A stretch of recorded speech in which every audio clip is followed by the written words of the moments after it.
The noon sun poured fiercely down upon the fields.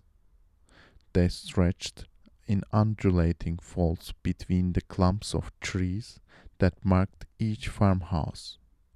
The different crops, ripe rye and yellowing wheat, pale green oats, dark green clover, spread a vast striped cloak, soft and rippling, over the naked body of the earth. In the distance, on the crest of a slope, was an endless line of cows, ranked like soldiers, some lying down, others standing, their large eyes blinking in the burning light, chewing the cud and grazing on a field of clover as broad as the lake. Two women, mother and daughter, were walking with a swinging step, one behind the other, towards this regiment of cattle. Each carried 2-inch pails, slung outwards from the body of a hoop from a cask.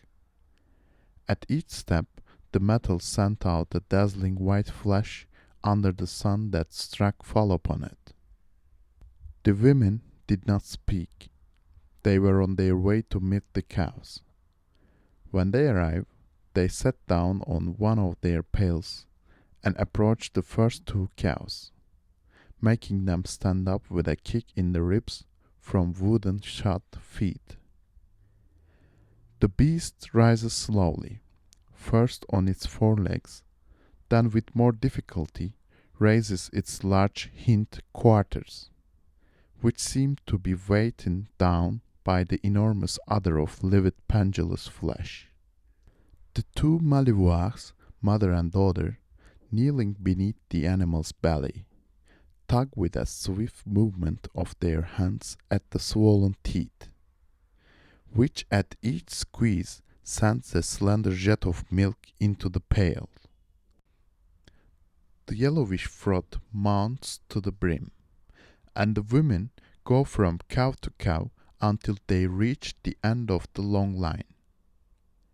As soon as they finish milking a beast, they change its position, giving it a fresh patch of grass on which to graze. Then they start on their way home, more slowly now, weighed down by the load of milk, the mother in front, the daughter behind. Abruptly, the latter halts, sets down her burden, sits down, and begins to cry. Madame Malivoire, missing the sound of steps behind her, turns round and is quite amazed. "What's the matter with you?" she said. Her daughter Celeste, a tall girl with flaming red hair and flaming cheeks, flecked with freckles as though sparks of fire had fallen upon her face one day as she worked in the sun, murmurs, moaning softly like a beaten child, "I can't carry the milk any further." Her mother looked at her suspiciously. "What's the matter with you?" she repeated. "It drags too heavy, I can't," replied Celeste, who had collapsed and was lying on the ground between the 2 pails, hiding her eyes in her apron. "What's the matter with you then?" said her mother for the 3rd time. The girl moaned, "I think there's a baby on the way," and she broke into sobs. The old woman now, in her turn, set down her load, so amazed that she could find nothing to say. At least she stammered, You are going to have a baby, you clod. How can that be?"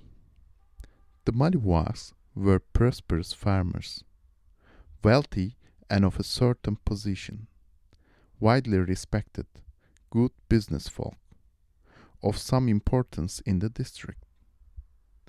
"I think I am, all the same," faltered Celeste. The frightened mother looked at the weeping girl, grovelling at her feet. After a few seconds, she cried, "You are going to have a baby! A baby! Where did you get it, you slut? Celeste, shaken with emotion, murmured, I think it was in Polite's coach. The old woman tried to understand, tried to imagine, to realize who could have brought this misfortune upon her daughter. If the lad was well off and of decent position, an arrangement might be come to. The damage could still be repaired. Celeste was not the first to be in the same way, but it was annoying all the same, seeing their position and the way people talk. And who was it, you slut? She repeated.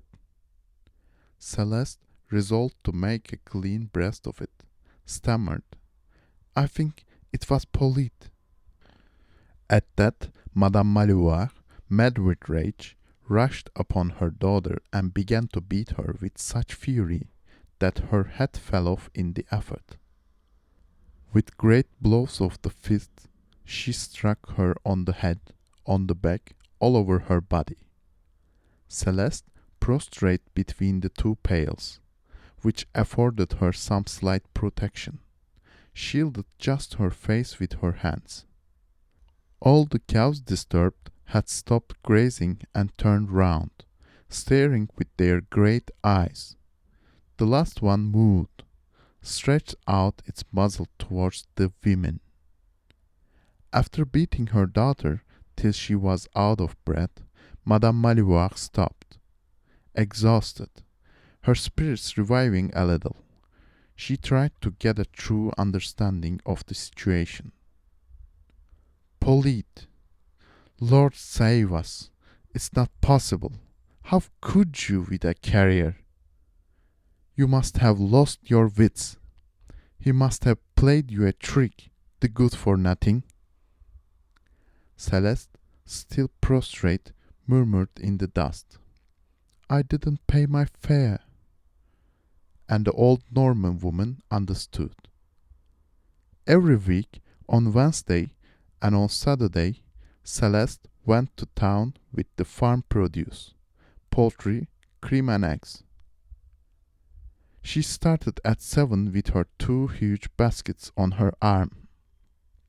The dairy produce in one, the chickens in the other, and went to the main road to wait for the coach to Yvetot.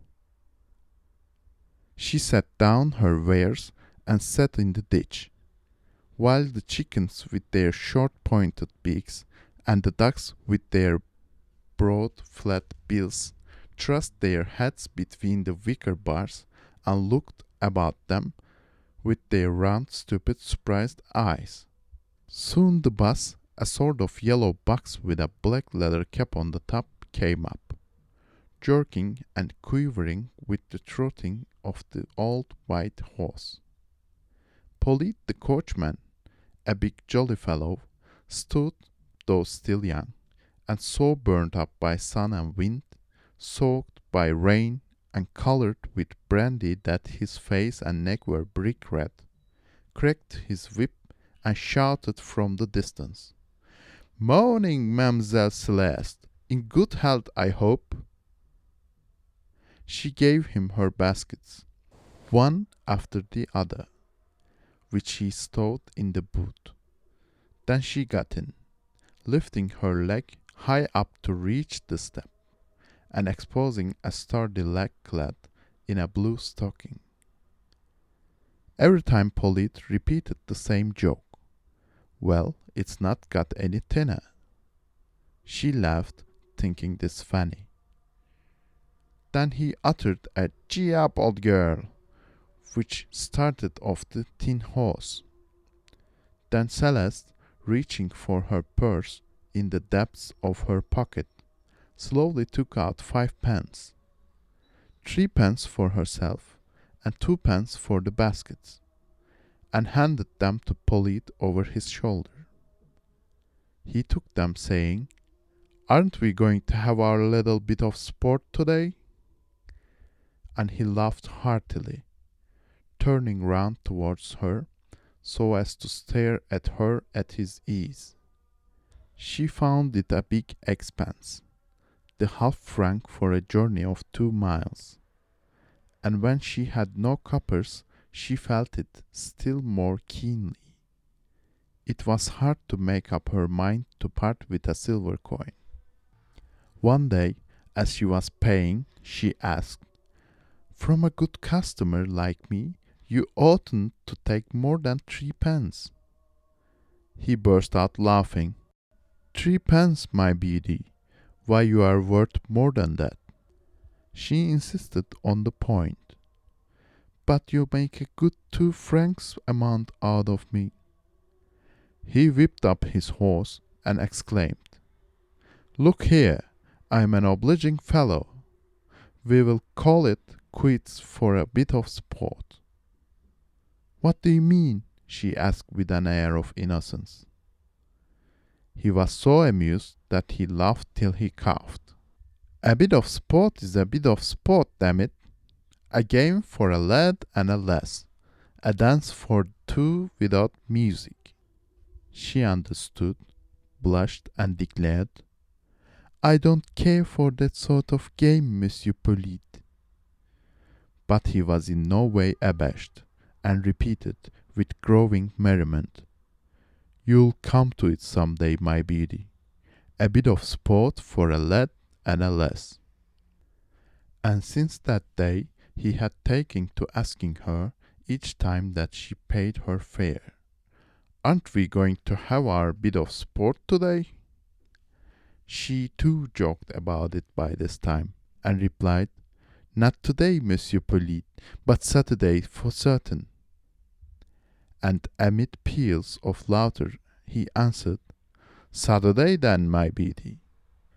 But inwardly she calculated that during the 2 years the affair had been going on, she had paid Polyte 48 whole francs, and in the country 48 francs is not a sum which can be picked up on the roadside. She also calculated that in 2 more years she would have paid nearly 100 francs.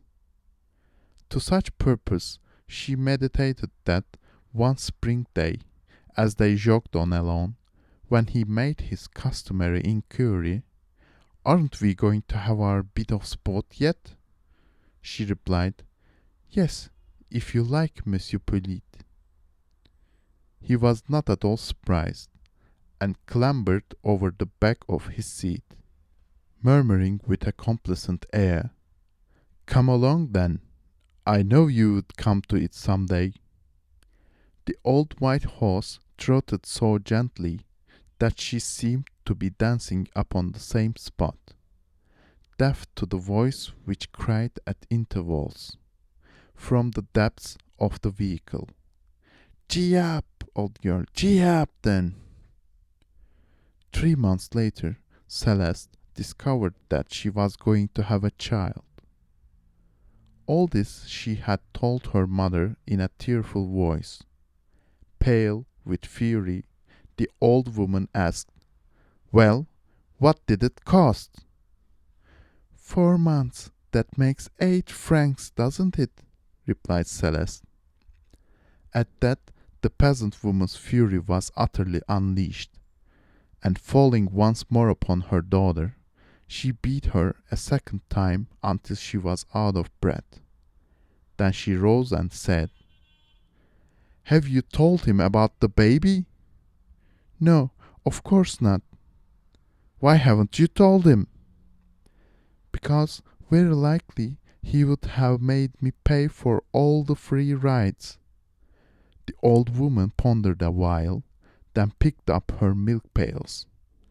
"Come on, get up, and try to walk home," she said, and after a pause continued, "And don't tell him as long as he doesn't notice anything, and we'll make 6 or 8 months' fares out of him." And Celeste, who had risen still crying, dishevelled and swollen round the eyes, started off again with dragging steps, murmuring, "Of course I won't say.